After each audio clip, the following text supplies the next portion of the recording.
So the second major topic that we're going to tackle together is the concept of fundamental motives. And this gets at another really major assumption of this course and our textbook, which is that social behavior is goal-oriented. In other words, the things that we do in our social world, how we interact with other people, how we regulate ourselves, pursue, everyday tasks, it's not random, right? It's oriented towards trying to achieve something. So let's turn to an example. Maybe something that probably feels very relevant right now, which is, you sitting down and trying to get a handle on your schoolwork.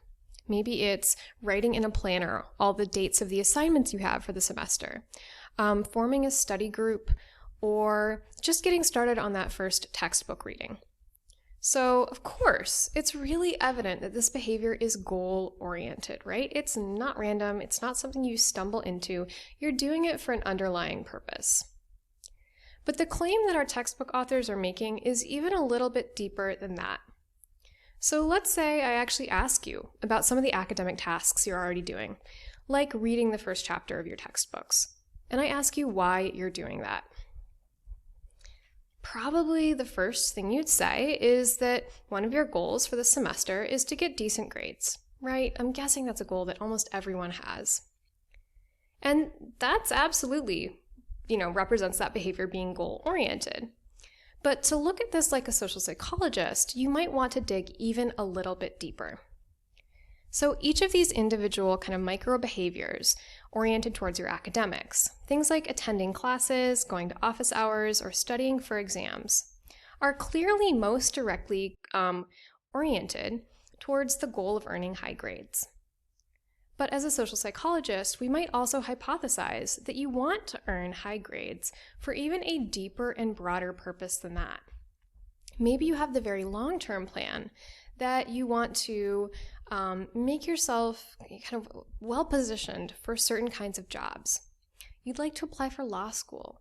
You'd like to apply to med school, or, maybe have a really good resume for the business world, right? And then we'd ask the question, well, why is it that you want that high-paying, highly respected job? Why is it that it seems like it would be better to be a doctor rather than being somebody who picks up the trash on the street, right?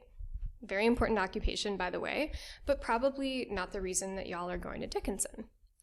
And this is where the social psychologists would start to get really interested. They would start to try to explain that desire to be a doctor or a lawyer rather than somebody who gathers, recycling, as evidence of our deeper motive to maybe have security, have safety, or even gain status. So let's take a step back and consider what makes a motive fundamental, meaning that it's more like this deep drive to gain status rather than the superficial aim of getting an A in a class. And I'm going to use a particular example. And this is the process that a set of psychologists went through, Roy Baumeister and Mark Leary, when they were trying to understand better the drive that people have to be socially connected to other people. They were trying to argue that our desire to have strong, meaningful relationships deserved the status of a fundamental human motivation. And they came up with these criteria that point to the need to belong as this fundamental drive. They asked whether the need to belong applied across lots of different circumstances, not just the boardroom, not just the classroom, not just parties or casual gatherings, but across all of these different circumstances. Is it something you see across different people who might have different personalities, different traits, different values? And does it apply across cultures that might be very diverse? Does this motive seem to meaningfully shape how you feel and how you think? So let's think about the need to belong, right? Let's think about our desire to be connected to other people. Imagine learning that many of your friends had been invited to a party that you didn't get invited to. There would probably be feelings that would go along with that, right? You'd feel an ache in your stomach. You would feel, kind of pain in your heart. You would be, you'd be in pain, you'd be suffering, right? You might have thoughts like, why was I excluded? Why was I left off the list? Did I offend somebody? What can I do to change this? And that's what Baumeister and Leary mean by influencing emotion and cognition. And finally, do people show evidence of being really motivated to meet the need? When that need is not satiated, when that need is not fulfilled, do we go way out of our way to meet it? And with the need to belong, right, I think the answer is often yes. People will go to great lengths to try to have friendships, meet potential romantic partners, and have a sense of social connection. And finally, do you see that people have a harder time surviving and thriving if the need is not met? And this is what we're going to turn to in just a second. So pause, wait for it, but we're actually going to get to that with the need to belong. So there have been different attempts across the history of social psychology to come up with a list of basic drives or basic needs. And they have extended from the most sort of over the top. This guy named Henry Murray, actually listed 29 supposedly fundamental needs. His theory has since been discredited. And as few as 3, right? The idea that we could distill down our basic psychological needs to just 3 things. We are going to sit somewhere in the middle. So in our course, we're going to focus on 5 kind of basic domains where people seem to have very strong needs. The first is maintaining social ties. This is a heck of a lot like the need to belong that Baumeister and Leary were talking about. We're also going to focus on people's desire to gain and maintain status, meaning we don't just want to get along. We don't just want to have harmonious friendships. We also want to get ahead. We sometimes want to feel better than other people. We want to feel admired. We want to feel respected. We want to feel like we have power and influence, right? We also want to understand ourselves and others. We don't want to feel like our social world is confusing and random and chaotic. Instead, we're actually driven to come up with explanations for why we do things and why other people do what they do. We also have a desire for safety and security. We want to protect ourselves from potential physical and psychological harms, and we want to protect the people we care about from those very same things. And then finally, the authors of your textbook are going to argue that most, maybe not all of us, but most of us have a motive to attract and maintain sexual partners or mates. So we want to have a little bit of romance in our lives, right? I'm going to spotlight maintaining social ties and gaining status just to again give you a little bit more of a taste of what it means for a motive to be fundamental. Let's start with the need to belong. So there's a lot of evidence that our desire, our need to maintain social ties is really basic. It has big implications. The first thing I'm going to talk about is so-called minimal group paradigms. And this is an experimental setup where you can give people very flimsy reasons to feel connected to one another. Like, let's say you bring people into the lab and you're randomly assigning people to the blue team and the red team. You give people a blue sticker if they're on the blue team, a red sticker if they're on the red team. They don't interact with each other at all, right? So they're not like given the chance to have bonding activities. But even knowing that you are nominally on the red team makes you start to act preferentially towards other red team members.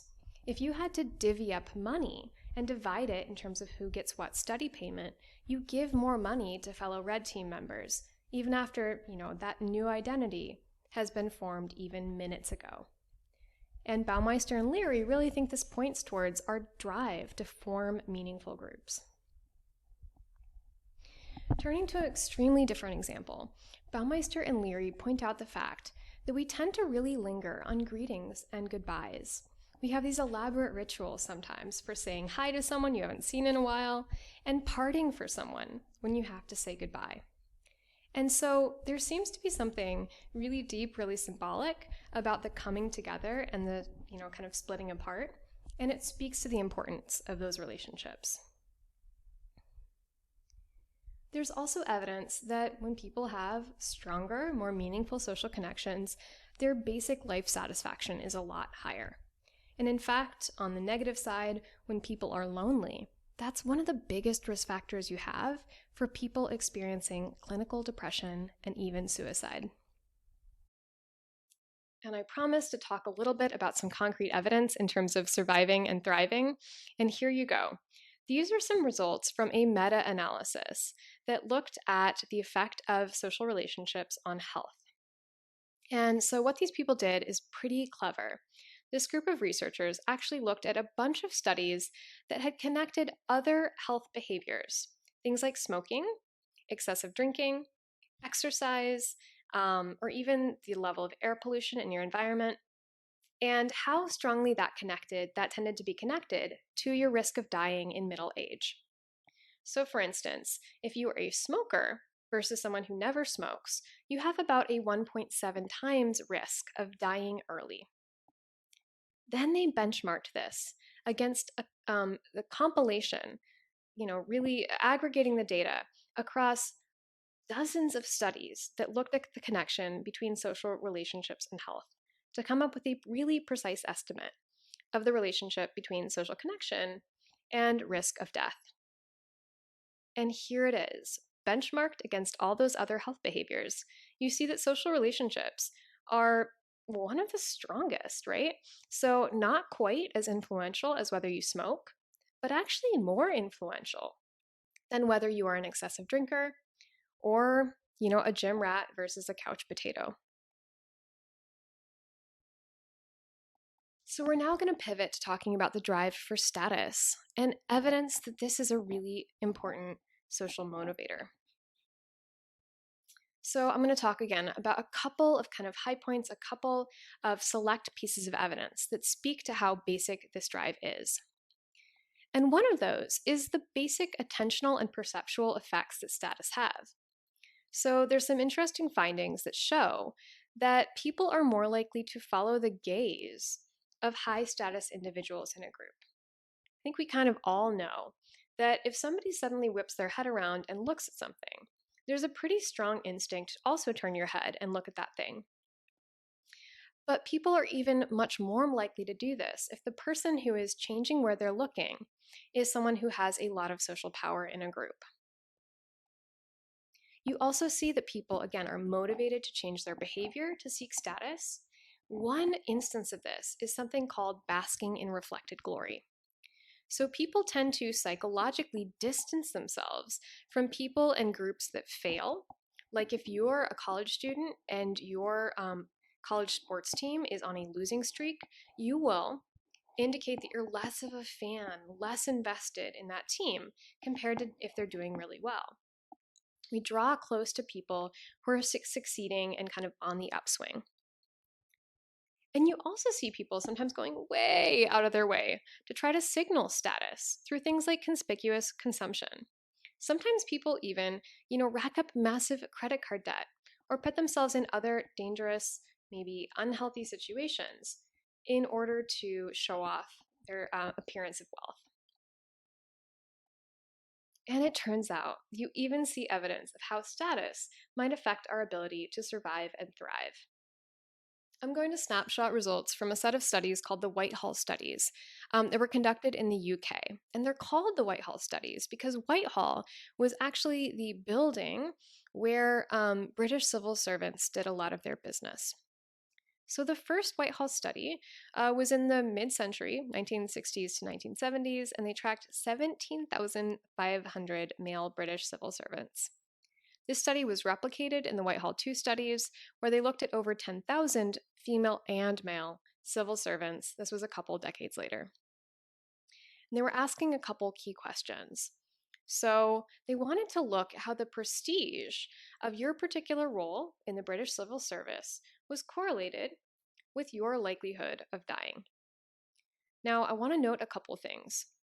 Some of the people in this study, everybody was a civil servant, but some people were at the very top of the pecking order. They were the administrators, the executives who were calling the shots. And some people were at the very bottom of the pecking order.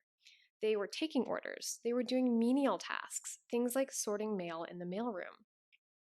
But I want you to note that every one of these people had a steady job that was more than enough to provide food and provide for a roof over their head. So everyone in this study was making enough money to provide for their basic physical needs. And the key question here was how many employees died during each 10-year study. Pretty morbid, but that's what it was. And this is what they found. When they divided people up based on their position in the pecking order, they found that the death rate per 1,000 civil servants among the most high status people was almost half of the death rate per thousand amongst the people who were sorting mail or cleaning the offices. So, despite the fact that all these people had more than enough money to, again, be safely sheltered and safely fed, they all had health insurance, so on and so forth, it seemed like there was something going on where simply being lower status was actually leading to more physical wear and tear, more stress of the kinds that might lead to heart attack, strokes, and so on. In other words, status actually is a factor that can help us survive and thrive. So I would encourage you to pick out some kind of behavior that you feel like you've engaged in recently and maybe try to go through this mental exercise. If you think about the 5 fundamental motives that are postulated by our textbook, is it possible that any of those fundamental motives is part of the reason, part of the deep underlying reason that you were engaging in that behavior? Is it even possible that more than one fundamental motive might have been connected to this behavior? And I'll be curious to hear your thoughts on this when we come together for our next class. Thanks, folks.